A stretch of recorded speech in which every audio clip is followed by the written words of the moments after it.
Na crowd or disciple. Sabihin nyo nga crowd or disciple.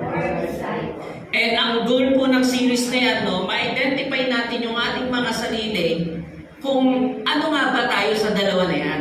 Okay? And somehow, okay, dumaan tayo sa magiging crowd, but I pray that this March, lahat po tayo ay hubugin ng salita ng Diyos para maging disciple. Sabihin mo nga sa katabi mo, disciple ka. Ayan, disciple ka. Okay, basahin po natin, ito. Jesus wants disciples, not crowd.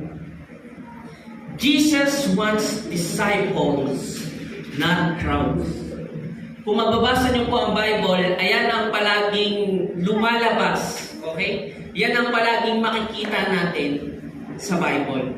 Actually, hindi siya naghahanap ng crowd. Ang hinahanap niya ay mga disciple.